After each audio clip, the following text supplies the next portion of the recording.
ಎಲ್ಲರಿಗೂ ನಮಸ್ಕಾರ. ಸ್ಪಂದನ ಎಜುಕೇಷನ್ ಚಾನಲ್ಗೆ ಸ್ವಾಗತ. ಸ್ನೇಹಿತರೆ, ಈ ದಿನ ವಿಶ್ವದ ಪ್ರಮುಖ ಜಲಸಂಧಿಗಳು 7 major Straits of the world ವಿಷಯದ ಬಗ್ಗೆ ತಿಳಿದುಕೊಳ್ಳೋಣ. ಹಾಗೆ ವಿಡಿಯೋವನ್ನು ಸ್ಕಿಪ್ ಮಾಡದೆ ಪೂರ್ತಿಯಾಗಿ ನೋಡಿ. ಹಾಗೆ ಯಾರೆಲ್ಲ ನಮ್ಮ ಸ್ಪಂದನ ಎಜುಕೇಷನ್ ಚಾನಲನ್ನು ಸಬ್ಸ್ಕ್ರೈಬ್ ಮಾಡಿಕೊಂಡಿಲ್ಲ, ಮೊದಲು ಸಬ್ಸ್ಕ್ರೈಬ್ ಮಾಡಿಕೊಳ್ಳಿ. ಏಕೆಂದರೆ ನಾವು ಮಾಡುವಂಥ ಹೊಸ ಶಿಕ್ಷಣಕ್ಕೆ ಸಂಬಂಧಿಸಿದಂತಹ ವಿಡಿಯೋ ತರಗತಿಗಳನ್ನು ನೀವು ಮೊದಲು ನೋಡಬಹುದು. ಸ್ನೇಹಿತರೆ, 7 major Straits of the world, 7 ವಿಶ್ವದ ಪ್ರಮುಖ ಜಲಸಂಧಿಗಳು ಯಾವುವು ಹಾಗೂ ಅವುಗಳ ಮಹತ್ವಗಳು ಏನು ಎಂಬುದರ ಬಗ್ಗೆ ಈ ದಿನ ತರಗತಿಯಲ್ಲಿ ತಿಳಿಸಿಕೊಡುತ್ತೇನೆ. ಮೊದಲನೇದಾಗಿ ಜಲಸಂಧಿ ಎಂದರೇನು? ಜಲಸಂಧಿ ಎಂದರೆ 2 ಭೂಖಂಡಗಳ ಮಧ್ಯೆ ಇರುವ ಕಿರಿದಾದ ನೀರಿನ ಮಾರ್ಗವನ್ನು ನಾವು ಜಲಸಂಧಿ ಎಂದು ಕರೆಯುತ್ತೇವೆ. ವಿಶ್ವದ ಪ್ರಮುಖ ಜಲಸಂಧಿಗಳು ನಮಗೆ ಜಾಗತಿಕ ವ್ಯಾಪಾರ ಆಗಿರ್ಬೋದು, ರಾಜಕೀಯ ವಿಷಯಕ್ಕಾಗಿರ್ಬೋದು, ಅಥವಾ ತೈಲ ಸಾಗಣೆ ಮತ್ತು ಭೂಗೋಳದಲ್ಲಿ ಅತ್ಯಂತ ಮಹತ್ವವುಳ್ಳ ವಿಷಯಗಳನ್ನು ಒಳಗೊಂಡಿರುತ್ತವೆ. ಈ ಪ್ರಮುಖ 7 major Straits of the world, ವಿಶ್ವದ ಪ್ರಮುಖ ಜಲಸಂಧಿಗಳ ಒಂದು ಮಹತ್ವ ಏನು ಎಂಬುದರ ಬಗ್ಗೆ ತಿಳಿದುಕೊಳ್ಳೋಣ. ಸ್ನೇಹಿತರೆ, ವಿಶ್ವದ ಪ್ರಮುಖ 7 ಜಲಸಂಧಿಗಳಲ್ಲಿ ನಾವು ಮೊದಲನೇದಾಗಿ ಮಲಾಕ್ಕಾ ಜಲಸಂಧಿ, ಸ್ಟ್ರೈಟ್ಸ್ ಆಫ್ ಮಲಾಕ್ಕಾ ಜಲಸಂಧಿಯ ಬಗ್ಗೆ ತಿಳ್ಕೊಳ್ಳೋಣ. ಇದು ಸ್ಥಳ ಯಾವ ಒಂದು ದೇಶಗಳ ನಡುವೆ ಇದೆ ಅಂತ ಹೇಳಿದರೆ, ಮಲೇಷಿಯಾ ಮತ್ತು ಇಂಡೋನೇಷಿಯಾ ಅಂದರೆ ಸುಮಾತ್ರ ದ್ವೀಪದ ಒಂದು ನಡುವೆ ಈ ಒಂದು ಮಲಾಕ್ಕಾ ಜಲಸಂಧಿ ಕಂಡುಬರುತ್ತೆ. ಇದರ ಸಂಪರ್ಕ ಹೇಗಿದೆ ಅಂತಂದರೆ, ಇಂಡಿಯನ್ ಮಹಾಸಾಗರ ಅಂದರೆ ಹಿಂದೂ ಮಹಾಸಾಗರ ಅಂದರೆ ದಕ್ಷಿಣ ಚೀನಾ ಸಮುದ್ರದ ನಡುವೆ ಸಂಪರ್ಕವನ್ನು ಹೊಂದಿರುತ್ತೆ. ಮಲಾಕ್ಕಾ ಜಲಸಂಧಿಯ ಒಂದು ಪ್ರಮುಖ ಒಂದು ಮಹತ್ವ ಏನು ಅಂತ ಹೇಳಿದರೆ, ಇದು ವಿಶ್ವದ ಅತ್ಯಂತ ಬ್ಯುಸಿ ಸಾಗರ ಮಾರ್ಗವಾಗಿದೆ ಅಂತ ಹೇಳ್ಬೋದು. ವಿಶ್ವದಲ್ಲೇ ಅತ್ಯಂತ ಒಂದು ಬ್ಯುಸಿಯಾಗಿರುವಂತಹ ಒಂದು ಸಾಗರ ಮಾರ್ಗವಾಗಿರುತ್ತೆ. ಹಾಗೆ ಜಗತ್ತಿನ ವ್ಯಾಪಾರದ ಸುಮಾರು 25% ಇಲ್ಲಿ ಸಾಗುತ್ತದೆ ಅಂತೆ. ಇನ್ನು ಏಷ್ಯಾ ಯುರೋಪ್ ವ್ಯಾಪಾರಕ್ಕೆ ಪ್ರಮುಖ ದಾರಿಯಾಗಿರುತ್ತೆ. ಏಷ್ಯಾ ಮತ್ತು ಯುರೋಪ್ ದೇಶಗಳ ವ್ಯಾಪಾರಕ್ಕೆ ಮಲಾಕ್ಕಾ ಜಲಸಂಧಿಯು ಪ್ರಮುಖವಾದಂತಹ ಒಂದು ದಾರಿದೀಪವಾಗಿದೆ ಅಂತಲೇ ಹೇಳ್ಬೋದು. ಇದು ಜಗತ್ತಿನ ವ್ಯಾಪಾರದ ಒಟ್ಟು 25% ವ್ಯಾಪಾರವು ಇಲ್ಲೇ ಸಾಗುತ್ತದೆ. ಈ ಒಂದು ಮಲಾಕ್ಕಾ ಜಲಸಂಧಿಯ ಮೂಲಕವೇ ಈ ಒಂದು ವ್ಯಾಪಾರ ಸಾಗಾಣಿಕೆ ನಡೆಯುತ್ತದೆ. ಎರಡನೆಯ ಪ್ರಮುಖ ಜಲಸಂಧಿ ಎಂದರೆ ಬಾಸ್ ಸ್ಟ್ರೈಟ್ ಅಂದರೆ ಬಾಸ್ ಜಲಸಂಧಿ. ಈ ಒಂದು ಸ್ಥಳವು ಆಸ್ಟ್ರೇಲಿಯಾ ಮತ್ತು ಟಾಸ್ಮೇನಿಯಾ ನಡುವೆ ಕಂಡುಬರುತ್ತೆ. ಆಸ್ಟ್ರೇಲಿಯಾ ದೇಶ ಮತ್ತು ಟಾಸ್ಮೇನಿಯಾ ದೇಶದ ನಡುವೆ ಈ ಒಂದು ಬಾಸ್ ಜಲಸಂಧಿಯನ್ನು ನಾವು ಕಾಣ್ಬೋದು. ಇದರ ಸಂಪರ್ಕ ಯಾವುದರ ನಡುವೆ ಇದೆ ಅಂತಂದರೆ, ಪ್ಯಾಸಿಫಿಕ್ ಮಹಾಸಾಗರದ ಭಾಗದಲ್ಲಿ ಈ ಒಂದು ಬಾಸ್ ಜಲಸಂಧಿ ಕಂಡುಬರುತ್ತೆ. ಇದರ ಒಂದು ಪ್ರಮುಖ ಮಹತ್ವ ಅಂತ ಹೇಳಿದರೆ, ಆಸ್ಟ್ರೇಲಿಯಾದ ಪ್ರಮುಖ ಸಮುದ್ರ ಮಾರ್ಗವಾಗಿದೆ. ಹಾಗೆ ಮೀನುಗಾರಿಕೆ ಮತ್ತು ನೌಕಾಯಾನಕ್ಕೆ ಉಪಯುಕ್ತವಾದಂತಹ ಒಂದು ಜಲಸಂಧಿಯಾಗಿದೆ. ಬಾಸ್ ಜಲಸಂಧಿಯು ಮೀನುಗಾರಿಕೆಗೆ ಮತ್ತು ನೌಕಾಯಾನಕ್ಕೆ ಉಪಯುಕ್ತವಾದಂತಹ ಒಂದು ಪ್ರಮುಖ ಜಲಸಂಧಿ ಅಂತಂದರೆ ಅದು ಬಾಸ್ ಜಲಸಂಧಿ ಅಂತೇಳಿ ನಾವು ಕರೆಯುತ್ತೇವೆ. ನೆಕ್ಸ್ಟ್ ಸಿಂಗಾಪುರ್ ಜಲಸಂಧಿ, ಸಿಂಗಾಪುರ್ ಸ್ಟ್ರೈಟ್ಸ್.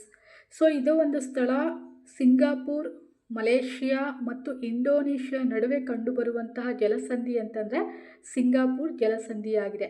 ಇದರ ಸಂಪರ್ಕವು ಮಲಾಕ್ಕಾ ಜಲಸಂಧಿ ದಕ್ಷಿಣ ಚೀನಾ ಸಮುದ್ರದ ನಡುವೆ ಕಂಡುಬರುತ್ತೆ.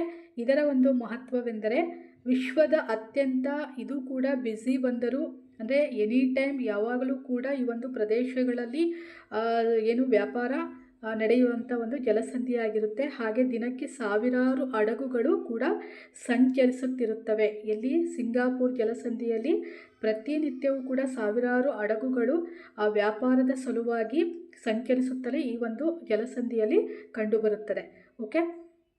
ನೆಕ್ಸ್ಟ್ 4th ಮೇಜರ್ ಸ್ಟ್ರೈಟ್ಸ್ ಅಂತ ಹೇಳಿದರೆ, ಜಲಸಂಧಿ ಎಂದರೆ ಜಿಬ್ರಾಲ್ಟರ್ ಜಲಸಂಧಿ.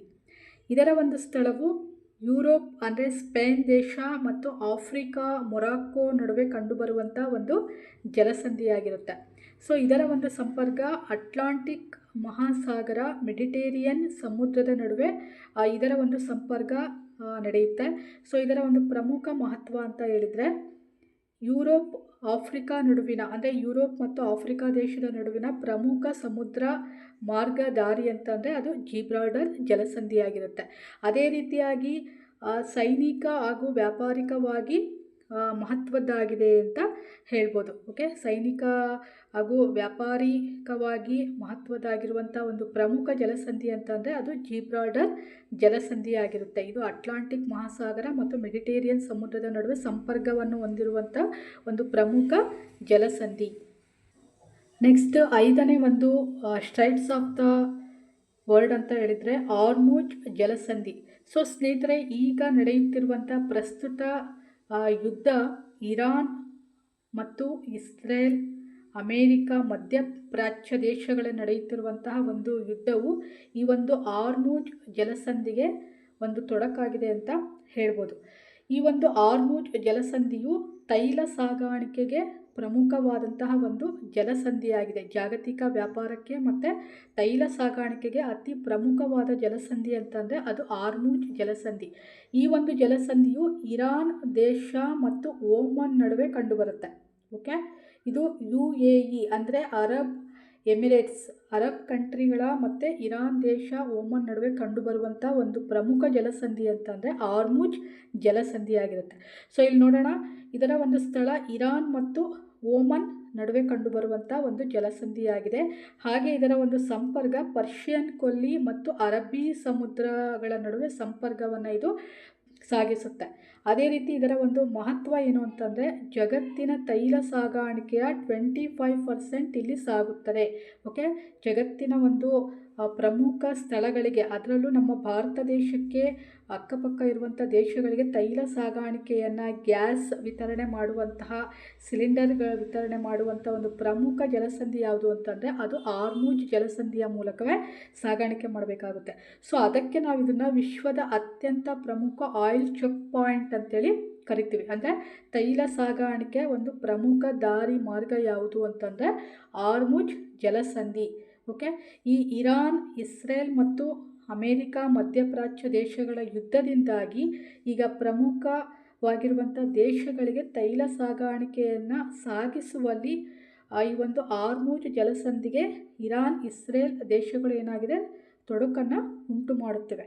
ಓಕೆ, ಹಾಗಾಗಿ ಫ್ರೆಂಡ್ಸ್, ಹಾರ್ಮುಜ್ ಜಲಸಂಧಿಯು ತೈಲ ಸಾಗಾಣಿಕೆಯಲ್ಲಿಯೇ ಒಟ್ಟು 25% ಒಂದು ಅತಿ ಪ್ರಮುಖವಾಗಿರುವಂತಹ ಒಂದು ಜಗತ್ತಿನ ವ್ಯಾಪಾರ ಮತ್ತು ತೈಲ ಸಾಗಾಣಿಕೆಯ ಪ್ರಮುಖ ಜಲಸಂಧಿಯಾಗಿದೆ. Next strait of the world Bering ಜಲಸಂಧಿ. ಇದರ ಒಂದು ಸ್ಥಳವು ರಷ್ಯಾ ಮತ್ತು ಏಷ್ಯಾ ದೇಶಗಳ ಮತ್ತು ಅಲಾಸ್ಕಾ ಅಂದರೆ ಅಮೇರಿಕ ದೇಶಗಳ ನಡುವೆ ಕಂಡುಬರುವಂಥ ಒಂದು ಪ್ರಮುಖ ಜಲಸಂಧಿಯಾಗಿದೆ. ಇದರ ಒಂದು ಸಂಪರ್ಕವು ಯಾವ ಒಂದು ಸಾಗರಗಳ ನಡುವೆ ಇದೆ ಅಂತಂದರೆ ಆರ್ಕಿಟಿಕ್ ಮಹಾಸಾಗರ, ಪೆಸಿಫಿಕ್ ಮಹಾಸಾಗರಗಳ ನಡುವೆ ಇದು ಕಂಡುಬರುತ್ತೆ. ಯಾವುದು? ಬೇರಿಂಗ್ ಜಲಸಂಧಿ. ಆರ್ಕಿಟಿಕ್ ಮತ್ತು ಪೆಸಿಫಿಕ್ ಮಹಾಸಾಗರಗಳ ನಡುವೆ ಕಂಡುಬರುವಂಥ ಜಲಸಂಧಿ ಯಾವುದು ಅಂದರೆ ಬೇರಿಂಗ್ ಜಲಸಂಧಿ. ಇದರ ಒಂದು ಮಹತ್ವ ಏನು ಅಂತಂದರೆ ಏಷ್ಯಾ ಮತ್ತು ಉತ್ತರ ಅಮೇರಿಕವನ್ನು ವಿಭಜನೆ ಮಾಡುತ್ತೆ.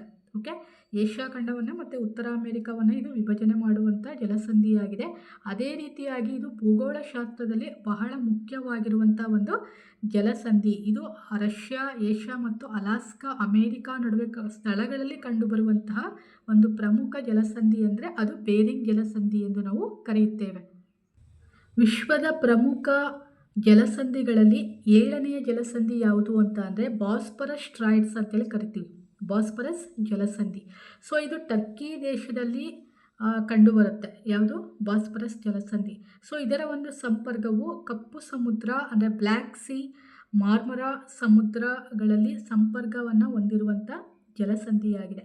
ಇದರ ಒಂದು ಮಹತ್ವ ಏನು ಅಂತ ಹೇಳಿದರೆ ಯುರೋಪ್ ಮತ್ತು ಏಷ್ಯಾವನ್ನು ಇದು ವಿಭಜನೆ ಮಾಡುತ್ತೆ. ಯಾವುದು? ಬಾಸ್ಫರಸ್ ಜಲಸಂಧಿ. ಯುರೋಪ್ ಮತ್ತು ಏಷ್ಯಾವನ್ನು ವಿಭಜನೆ ಮಾಡುವ ಜಲಸಂಧಿ ಯಾವುದು ಅಂತ ಹೇಳಿ ಕೇಳ್ಬೋದು. ಸೊ ಅದು ಬಾಸ್ಫರಸ್ ಜಲಸಂಧಿಯಾಗಿರುತ್ತೆ. ಇದು ಇಸ್ತಾಂಬುಲ್ ನಗರ ಇಲ್ಲಿ ಕಂಡುಬರುತ್ತೆ. ಅಂದರೆ ಸೌದಿ ಅರೇಬಿಯಾ ಇದೆಯಲ್ಲ, ಸೊ ಆ ದೇಶದ ಇಸ್ತಾಂಬುಲ್ ನಗರದಲ್ಲಿ ಈ ಒಂದು ಬಾಸ್ಫರಸ್ ಜಲಸಂಧಿಯು ಕಂಡುಬರುತ್ತದೆ. ಸ್ನೇಹಿತರೆ, ಈ 7 ಜಲಸಂಧಿಗಳು ಅಲ್ಲದೆ ಇನ್ನೂ ಪ್ರಮುಖವಾಗಿರುವಂಥ ಜಲಸಂಧಿಗಳು ನಮ್ಮ ಜಾಗತಿಕ ವ್ಯಾಪಾರಕ್ಕಾಗಿ, ರಾಜಕೀಯ ವಿಷಯಕ್ಕಾಗಿರ್ಬೋದು ಅಥವಾ ತೈಲ ಸಾಗಾಣಿಕೆಗಾಗಿರ್ಬೋದು ಅಥವಾ ಭೂಗೋಳಶಾಸ್ತ್ರದಲ್ಲಿ ಅತಿ ಮುಖ್ಯವಾಗಿರುವಂಥ ಈ ಜಲಸಂಧಿಗಳು ನಮ್ಮ ಜಾಗತಿಕ ವಿಷಯಗಳಲ್ಲಿ ಸಹಾಯ ಮಾಡುವಂತಹ ಒಂದು ಪ್ರಮುಖ ಜಲಸಂಧಿಗಳಾಗಿರುತ್ತೆ. ಓಕೆ.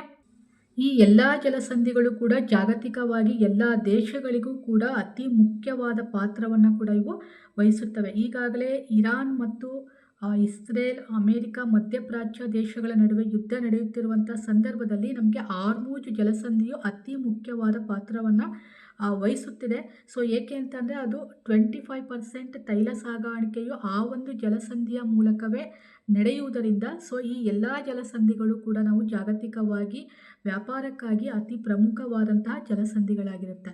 ಓಕೆ ಸ್ನೇಹಿತರೆ, ಇದಿಷ್ಟು ವಿಶ್ವದ ಪ್ರಮುಖ 7 ಮೇಜರ್ ಸ್ಟ್ರೈಟ್ಸ್ ಆಫ್ ದ